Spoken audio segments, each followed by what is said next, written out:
اچھا، اور آپ نے لوگوں کا کروڑ مذاق نوکریوں اڑانے پہ. والی بات کہی ہے تو میرے خیال میں وہ بھی دکھائی دیتے ہیں، کیونکہ ابھی ایک اسٹیٹ بینک آف پاکستان کی رپورٹ آئی تھی کہ کرونا کے دنوں میں پاکستان میں 50 لاکھ لوگوں کی نوکریاں چلی گئیں.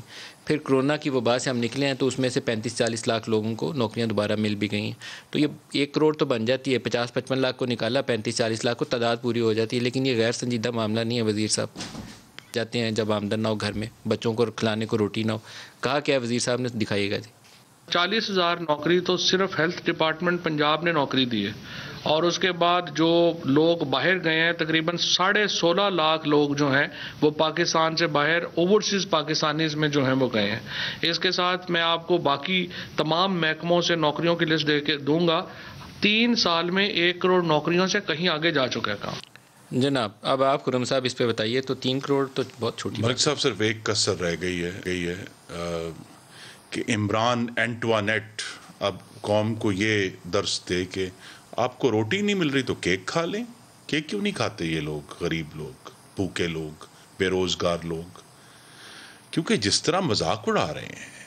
دیکھیے جو چوتھا خرچہ میرے بھائی نے نہیں بتایا وہ اپنے والدین کی دوائی کا ہے، جو اس کابینہ نے 14 دفعہ مہنگی کی ہے ان 3 سالوں میں. اور جو سوال پوچھنے کا یہ ہے کہ 3 سال پہلے تک اس ملک میں گندم وافر تھی اور اس کی قیمت کنٹرول میں تھی. اس ملک میں چینی وافر تھی، اس کی قیمت کنٹرول میں تھی. اب کون سی نحوست آئی ہے کہ وہی ملک جو 3 سال پہلے تک بہت حد تک اپنے خوراک کے معاملے میں خود مختار تھا، اب ہمیں وزیر خزانہ ہر 2 دن بعد کہتے ہیں پاکستان نیٹ فوڈ امپورٹر بن گیا. بھئی یہ ایسی حکومت ہے جو خود پاکستان کی قوم کو پہلے گڑے میں پھینکتے ہیں، پھر کہتے ہیں دیکھیں ہم نے تھوڑا سا اوپر اٹھا دیا تو کوئی بات نہیں، گڑا بہتر ہو گیا، آپ پہلے سے 6 فٹ گرے ہوئے تھے، اب 6.25 فٹ گرے ہوئے ہیں. یہ اس طرح کی جو میں کہتا ہوں انسینسٹیو اور بالکل ہی مذموم یہ کوشش ہے کہ جی آپ یہ 3 دانے چینی چھوڑ دیں. آپ نے شاید غالباً جو وزراء کو ابھی ایک وزیر صاحب کو نکالا ہے پنجاب میں، ان کو شاید انہوں نے شاید 3 دانے زیادہ ڈال دیے ہوں گے، یا اس سے پہلے جو نکال رہے ہیں. یا ابھی اس حکومت میں یوں لگتا ہے کہ کوئی سیمیسٹر سسٹم ہے کہ جی یہ تابش گوہر آئے وہ 2 سیمیسٹر چلے پھر چلے گئے. یہاں مشیر صحت آئے ڈاکٹر ظفر صاحب، وہ رہے 2 سیمیسٹر وہ بھی چلے گئے. ایک پورا عجیب و غریب سسٹم ہے جس میں لوگ آتے ہیں، اس ملک کو لوٹتے ہیں اور پھر وہ چلے جاتے ہیں. اب ہمیں کچھ نہیں پتا کہ محترم حفیظ شیخ صاحب کہاں ہیں، تابش گوہر کہاں ہیں، ندیم بابر کہاں ہیں.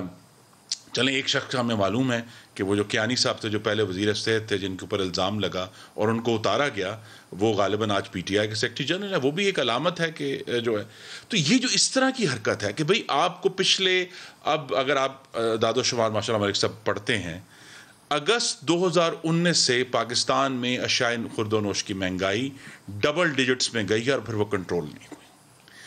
لوگوں کے گلے کٹ گئے ہیں، لوگ بھوکے ہیں، وہ اپنے بچے کو بھوکے ہیں. لیکن یہاں جو ہے ہمیں بجائے یہ کہ یہ آپ اس حکومت کی سوچ دیکھیں کہ جی آٹا کم ہے، کم کھاؤ.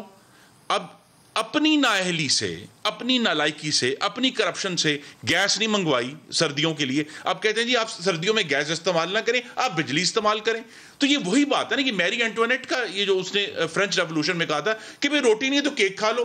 بھئی آپ جب کہہ رہے ہیں کہ گیس نہیں ہے، بجلی استعمال، تو بجلی سستی ہے. ابھی آپ نے 2 روپے کچھ یونٹ بڑھایا ہے اور آپ مستقل بڑھائی جا رہے ہیں. تو پاکستان کی قوم کو یہ جو اذیت اور تکلیف ہے وہ اس وقت تک جاری رہے گی جب اس حکومت کی نالائکی اور اس حکومت کی مافیا سرپرستی، کیونکہ یہ ایک ایک کر کے مافیا کی سرپرستی حاصل ہے. اور وہ مافیا جو ہے اس کا تعلق ابھی آپ کا جو مین ٹاپک ہے کابینہ کے فیصلوں نے سرپرستی کی.